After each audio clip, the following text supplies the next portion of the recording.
Fala pessoal, tudo bem com vocês? Me chamo Henrique Moraes e sejam bem-vindos a mais um vídeo aqui no canal. Pessoal, hoje venho trazendo aqui para vocês um assunto bem interessante que é qual o sinal padrão aí que a gente pode ativar um cliente em uma rede fibra óptica, uma rede FTTH, tá? Tem vários comentários aqui no canal, né, em alguns vídeos aí mais específicos, né, quando eu falo sobre fibra, que as pessoas aí, que vocês perguntam, né, qual o sinal padrão que eu posso ativar um cliente, tá certo? E assim, pessoal, no vídeo de hoje eu vou apresentar justamente qual é esse sinal ideal aí que a gente pode estar analisando e na verdade a gente vai ver se existe esse sinal ideal, tá? E se ele é um padrão para todo e qualquer provedor ou operadora, tá bom? Então vocês vão ver que tem alguns detalhes aí interessantes que a gente deve levar, né, em consideração antes de se certificar ou antes de confirmar se aquele sinal está fora ou não do padrão, tá bom? Só que antes de iniciar aqui no conteúdo, pessoal, eu peço que você já se inscreva aqui no canal, curte e compartilhe esse vídeo, né? Que semanalmente a gente está trazendo conteúdos como esse, tá bom? Chama a vinheta.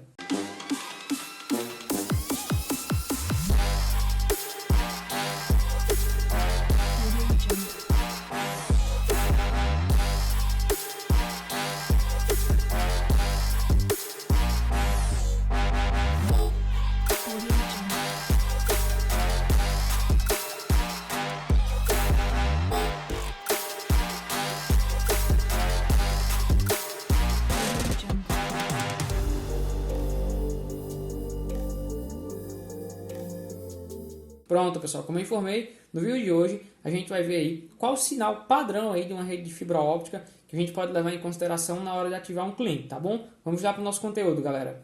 Pessoal, vejam só, tá? Quando a gente trabalha aí com fibra óptica, é muito comum, né, como eu já citei aqui, a gente aí nos perguntarmos qual o sinal padrão que eu tenho que ativar aquele cliente. Quando eu falo ativar cliente, pessoal, seria o quê? Peguei o cabo drop, peguei a fibra óptica, pluguei lá no splitter, né, na porta óptica lá que fica lá na CTO, ou NAP, né, a caixa de terminação óptica que fica no poste.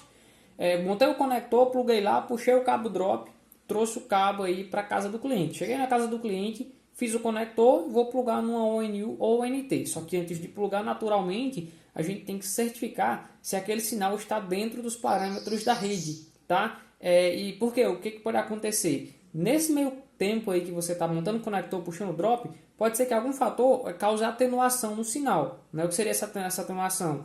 É o enfraquecimento do sinal, da potência óptica, digamos assim, que vai causar problemas futuros aí na conexão do cliente, tá? Então vamos lá, ó. A verdade é que esse sinal depende muito, pessoal, da estrutura da rede. E eu já trouxe aí para vocês de cara uma mini estrutura que vai exemplificar de forma clara aí o que pode acontecer, tá? Primeiro ponto, vamos lá, pessoal. Em toda e qualquer rede de fibra óptica, tá? A não ser uma rede metro, que eu já citei aqui no canal, que usa aquelas placas metro, tá? Vamos tratar aqui de uma rede EPON, GPON, XGPON. Você utiliza uma OLT, tá? Um terminal de linha óptico, que é o equipamento ali da rede, que fica lá no head-end, no POP do provedor, na central, digamos assim, daquela cidade, daquela região. E ela é responsável por gerenciar as ONUs ou ONTs, tá? Ou seja, sempre que você instala um cliente, você leva uma ONU ou ONT, tá? Isso vai variar de nomenclatura dependendo da sua estrutura, aí, da estrutura do provedor. E para a sincronização da ONU com o sistema, né, e com a estrutura do provedor, na outra ponta da fibra você tem a OLT, tá? Então a OLT ela vai gerenciar aí várias ONUs, tá bom? Mas é um assunto aí para outro vídeo. E nessa OLT, pessoal, nós temos o seguinte, nós temos as portas, né? Que nada mais é do que um transceiver, um GBIC, tá? É muito conhecido como GBIC, é muito popular. E esse GBIC, pessoal, ele tem um laser e o laser tem uma potência óptica, uma potência de luz. É desse GBIC que sai o sinal que percorre toda a rede óptica, todas as fibras e chegam lá na casa do cliente e é aquele sinal que a gente analisa para poder fazer a instalação. E já de início, pessoal, para ficar claro, tá? Aqui eu vou falar um pouco sobre splitagem, como vocês podem ver aí na tela, tá? Mas o comprimento da fibra da OLT à casa do cliente vai interferir no sentido de que a cada quilômetro de fibra tem uma perca padrão, uma perda padrão aí de sinal, tá? Que a gente tem que estar atento. Os conectores, né, tem também perdas que são aí padrão, tá? As fusões tem percas que são padrão, tá bom? Então são vários fatores na rede óptica que podem mudar um pouco o cenário aí relacionado ao sinal. Só que hoje, né, na rede aqui eu vou mostrar para vocês exatamente o que causa maior atenuação de sinal, que são os splitters ópticos, tá? Então vamos aqui, ó. Nesse cenário eu tenho um GBIC, tem um transceiver aqui, ó. Digamos que ele é um classe B+, galera, com potência máxima de 5 positivo aí, ó, dBm, tá? 5 dBm de potência. Na prática, quando você pegar um splitter não, né? Um GBIC aí B+, um Transceiver G+, ele vai ter de 3,5 a 4 dBm. Só que a gente está pegando o valor teórico aqui que geralmente o datasheet, a documentação traz. Então, potência máxima, 5 dBm positivo. Ele lança esse sinal na rede, pessoal. Lembrando que a rede aqui é uma rede fictícia, tá? E o que acontece? Esse sinal veio e se deparou aqui, ó, com um splitter de 1 para 4. Ou seja, estou chegando com uma fibra, com sinal, né? Nenhuma fibra, na verdade. E esse splitter, vamos levar em consideração que é um splitter balanceado, tá dividindo igualmente essa potência, esse sinal aí, para 4 fibras, tá? Que seriam 4 ramais aí, em teoria. Então, vamos lá. Cheguei com 5 dBm positivo. Peguei aqui um splitter 1 para 4 e por norma padrão, o pessoal, por norma, né? O splitter 1 para 4, ele atenua, né? Ele insere uma perca aí de aproximadamente 7.3 dB no sinal principal. Vou ter que menos para justamente identificar que eu vou subtrair, né, daquela potência ali de 5 positivo, 7.3 dBm. Então o que acontece, galera? Quando eu passo aqui, ó, por esse primeiro splitter, meu sinal que saiu 5 positivo, agora está menos 2.3 dBm negativo, tá? Esse é o sinal teórico aí que vai sair nessas 4 fibras, lembrando que é um splitter aí balanceado. Aí aqui, galera, eu tenho 2 ramais, ramal A, ramal B. E aqui é que está a diferença. Por que a gente muitas vezes não pode cravar o sinal padrão de uma rede, né, para todos os clientes? Vejam só, no ramal A eu tenho um splitter 1 para 8, que por sua vez atenua 10.5 dB.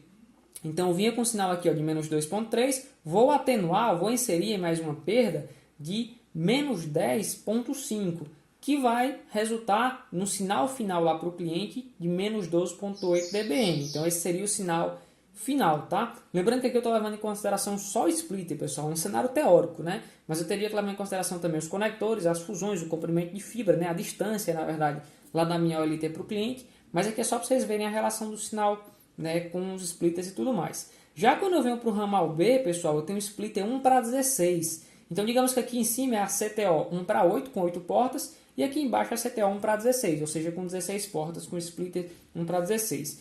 E no 1 para 16, pessoal, a gente atenua aí aproximadamente, tá 13.5 aqui, mas são 13.7, tá? Aproximadamente.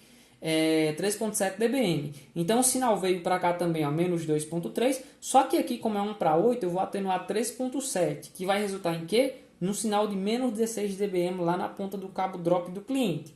Mais uma vez, eu estou desconsiderando conector, cabo drop e comprimento de fibra, só para ficar mais fácil o entendimento. Então vejam, pessoal, nessa rede seria um pouco complicado eu falar para vocês, ou a gente falar, que se o sinal padrão dos clientes é menos 12.8 ou menos 16, porque depende de quê? Do nível de splitagem, depende da estrutura da minha rede. Então, quando vocês perguntam aí, por exemplo, qual o sinal padrão aí em uma rede de fibra óptica? Ele é relativo à estrutura da rede, como que ela foi montada, né? Os níveis de splits que vão ter, o comprimento de fibra, a quantidade de fusão, né? A classe do GBIC, do transceiver que está lá na OLT, tá bom, pessoal? E também a construção em si da rede, se ela foi construída de forma seguindo as normas rigorosas de qualidade. E, pessoal, para se certificar que as ONUs consigam sincronizar, elas possuem uma sensibilidade, por exemplo, de menos 12 a menos 29 dBm. Então, a ONU ela vai conseguir sincronizar com o LT dentro dessa faixa. De menos 12 é só um exemplo que eu estou citando, que geralmente a gente encontra muito esses valores. Você olha de menos 12 a menos 29 dBm no sinal final. Então, se tiver ali menos 16, menos 17, menos 20, menos 25, você vai conseguir sincronizar a ONU porque está dentro da sensibilidade dela. Tá bom, galera? Então esse foi o nosso vídeo de hoje, falando um pouquinho se existe ou não um sinal padrão para uma rede de fibra óptica. Qualquer dúvida já deixa aqui nos comentários que assim que possível a gente vai estar verificando, tá bom? Até a próxima!